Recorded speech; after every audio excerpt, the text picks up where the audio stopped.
I told my husband I had a conference in the city. That's how it began, innocently enough. A business trip. Just a night away. He kissed my forehead distractedly as he typed something on his laptop, barely looking up when I wheeled my suitcase to the door. "You packed light," he murmured. I smiled and shrugged. "It's just one night." He nodded, already back to whatever project had replaced me in his thoughts. That stung more than I admitted. But I walked out, heels tapping a rhythm I hadn't felt in a long time. Anticipation. The hotel was just 30 minutes away from our house, nestled downtown like a secret between the lines of my life. I checked in under my maiden name. It felt ridiculous and thrilling all at once, like slipping into a costume I hadn't worn since college. The room was quiet. High floors. City view. A king bed dressed in ivory linen I didn't have to wash. I stood by the window watching the streetlights shimmer on the pavement, the hum of the city matching something low and restless in me. My phone buzzed. Room 2107? I didn't respond right away. I read the message 3 times, breathing slower, deeper. My fingers trembled when I finally typed back. Yes. Doors unlocked. He wasn't just any man. He was my masseur. Professional, precise. A man who had touched me many times with practiced hands and no judgment in his eyes. I'd started asking for him by name. Made excuses for extra sessions. Needed that hour under his hands more than I'd let myself understand. But tonight wasn't about tension in my shoulders. Tonight was about the ache I hadn't spoken out loud in years. A soft knock. My heart flipped. I opened the door. He stood there in dark jeans and a fitted black shirt, not his usual uniform. His gaze met mine and held it. Something unspoken passed between us, like breath before a storm. "I wasn't sure you'd really go through with it," he said quietly. "I wasn't sure either," I whispered. He stepped inside. And for the first time in a long time I felt like a woman someone wanted, not just a wife someone forgot to kiss goodbye. I didn't kiss him right away. I didn't even touch him. I just closed the door, leaned back against it, and watched him set his small black massage bag down by the edge of the bed like it was any other appointment. Like this wasn't completely and utterly different. He looked around the room with a quiet kind of curiosity. "You booked the suite," he said. "I wanted space." He gave a nod like he understood I didn't mean square footage. I don't know what I expected. Maybe some reckless kiss, hands in my hair, something desperate and fast. But it didn't happen like that. It was slower. More dangerous. He walked over to me but didn't touch. Just stood close enough for me to feel his warmth, the scent of eucalyptus still lingering on his skin. His voice dropped. "You okay?" That question cracked something inside me. Not because of the words but because he meant them. I swallowed. "I don't know." He didn't press. Just brushed a strand of hair behind my ear and let his fingers linger along my jaw. Barely touching, like he wasn't sure I'd let him. I did. When his hand moved to my neck, my whole body reacted, heat rising from somewhere deep, a subtle trembling I couldn't hide. My breath hitched. He felt it. And still he didn't rush. "I'm not here to take anything you're not ready to give," he said. That broke me a little. Because I hadn't realized how often I gave without being asked. Without being seen. I reached for his hand and guided it to the side of my waist. His eyes searched mine, still waiting, still asking. And then he kissed me. Or maybe I kissed him. I don't remember who leaned in first. Just the feeling of lips against lips, like a promise and a warning all at once. His fingers pressed into my skin, not possessively, but with reverence. Like he knew how long it had been since I was touched like that. The kiss deepened, slow and unhurried, as if we both knew we had time. And still my heart pounded like we didn't. And for a moment I forgot the lie I left at home. Because all I could feel was his breath against my lips. His hands learning me again like I was a language he'd only spoken in dreams. He didn't undress me. Not right away. Instead, he walked me backward, gently, until the backs of my knees met the edge of the bed. Then he sat me down like I was breakable. Like this wasn't just a rendezvous, it was something delicate. Something he wasn't sure I'd still want in the morning. His hands hovered at the hem of my blouse. "May I?"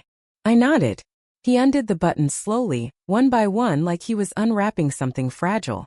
His knuckles brushed my skin, sending quiet tremors through my body. My breath caught when he opened the last one and eased the fabric down my shoulders, exposing skin to air, and to him. He paused. Not in hesitation but in reverence. His eyes moved over me like a whisper. Not hungry. Not greedy. Just present. "You're beautiful," he said. I almost laughed. Not because it was funny but because I didn't believe it anymore. Not really. Not after years of motherhood, laundry, grocery lists, and long silences at the dinner table. But he looked at me like he meant it. And something inside me softened. When he finally touched me, really touched me, it wasn't with the hunger I feared. It was with something slower. More sacred. His fingers moved over my skin like he was trying to remember me by feel, not just by sight. And God, the way he looked at me. It wasn't just lust. It was recognition. Like he saw the part of me I buried beneath polite smiles and grocery store receipts.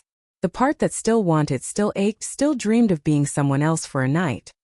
His hands found the small of my back, pulling me closer until I could feel the press of his breath against my neck. I closed my eyes, let my head fall to his shoulder and just let go. Not because I stopped caring, but because for the first time in so long, someone cared enough to make me feel safe while I fell.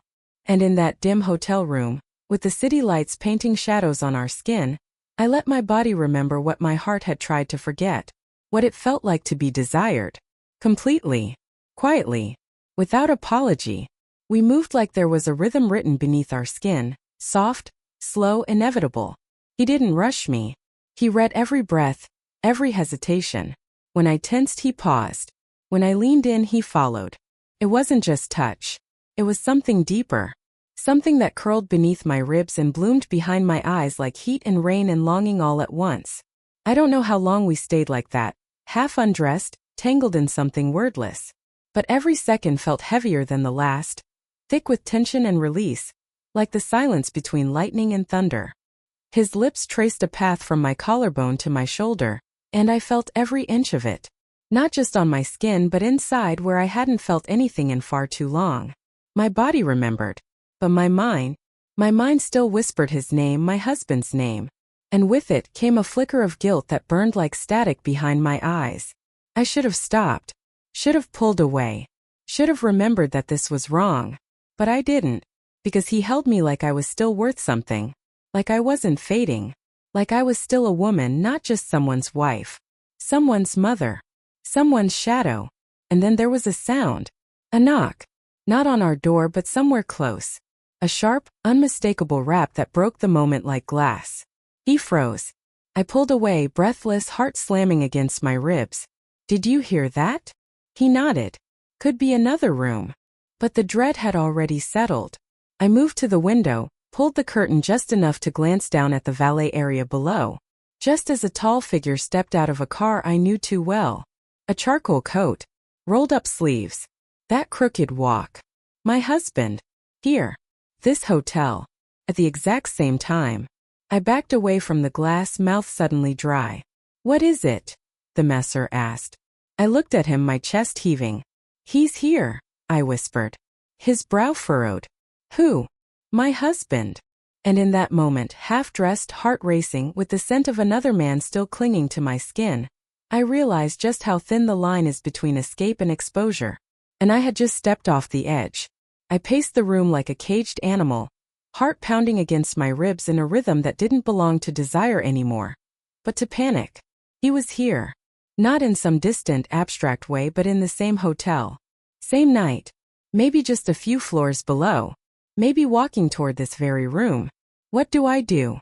I whispered, half to myself. The messer, God, I hadn't even said his name out loud in this room, stood near the bed, calm in a way that both comforted and unnerved me. "We still have time," he said gently. "He doesn't know where you are. Unless he sees the guest list. Or the front desk mentions my name. He won't." But I didn't believe it. Because what were the chances of him booking the same place on the same night? That wasn't coincidence. It felt like fate reaching up to pull the rug from under me. I slipped on my blouse, fingers fumbling with buttons. My hands were shaking. My voice cracked. This was a mistake.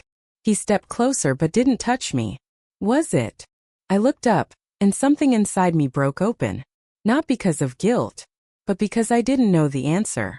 I don't know who I am when I'm with you, I whispered. And I don't know who I've become when I'm with him. He didn't flinch. Didn't chase. Just nodded, as if he understood something I hadn't dared say out loud. And then another knock. This time at our door. Not loud. Not urgent. Just there. We both froze. Neither of us moved. I couldn't breathe. A beat. Then a voice. Muffled through the door, low, confused, familiar. Emily. My name. My real name. Spoken like a question by the man I'd left behind at the kitchen table just hours ago. I turned to the masseur, eyes wide, throat closing. He whispered, "Go. Bathroom." I obeyed without thinking, retreating into that small sterile space, heart pounding so loud I thought it might give me away. From behind the door, I heard the sound of the room opening. The soft murmur of two voices. Low, strained. I couldn't hear words. Just tone. Hesitation. Confusion. Then footsteps. A silence thicker than anything I've ever felt. And the sound of the door closing again. I waited.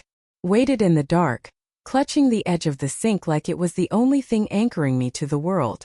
When I finally opened the door again, the masseur was alone. He looked at me like someone who had just held a secret and let it go. He didn't recognize me, he said quietly, but he asked if someone named Emily was staying here. What did you say? I said no. And just like that, the lie deepened layer upon layer. But it wasn't the fear that stayed with me. It was the way his voice had sounded when he said my name, like he still believed I was his. I stood in the center of the room, blouse wrinkled, heart unraveling. He was still in the hotel. Somewhere. The man who once whispered my name like a prayer was now out there, searching for a woman who wasn't where she said she'd be. A woman who had just been breathless in another man's hands.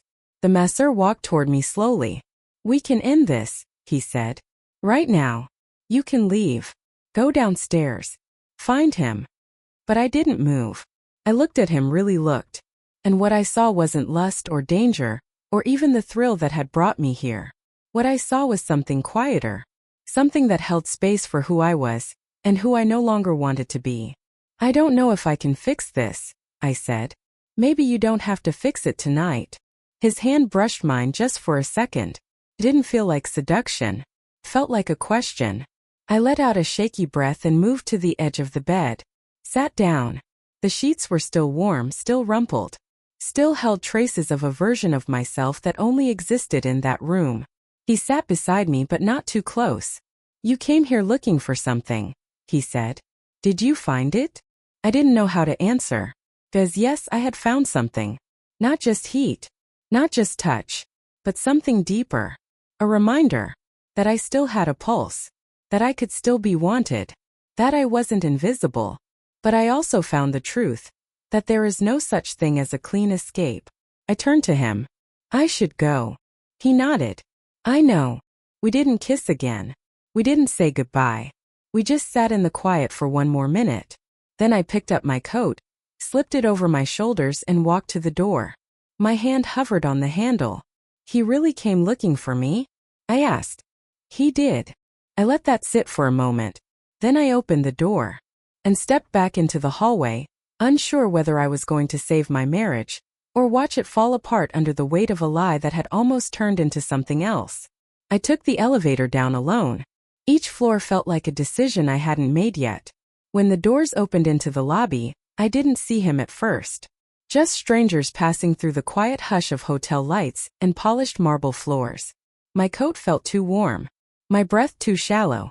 Then I saw him.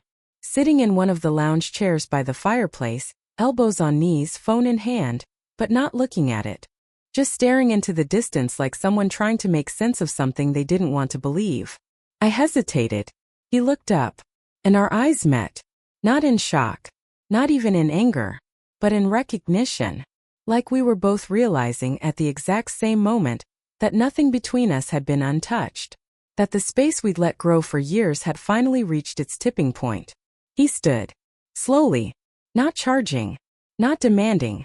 Just searching. You weren't at the conference, he said softly. I swallowed. No. His jaw tensed, but he didn't look away. Were you alone? That question hit harder than I expected. Because it wasn't about who I was with. It was about why. I shook my head. No. But not for the reason you think. His eyes flickered, hurt, confusion, something close to grief. I didn't come here to betray you, I said. I came here to remember something I thought I'd lost. And did you? I hesitated, then nodded. He looked down, pressed his lips together like he didn't know which words to choose, then finally met my gaze again. Do you want to come home? That broke something in me. Because it wasn't an accusation. It was a question filled with every doubt, every hope, every crack we'd both lived with in silence. I stepped closer. I want us to stop pretending we're okay. His shoulders dropped just slightly. I want to find whatever we lost, I whispered. Even if we don't know how. We stood there inches apart. Not touching. Not kissing. But more honest than we'd been in years. And for the first time I didn't feel like I had to run. Not from him. Not from myself. Not anymore.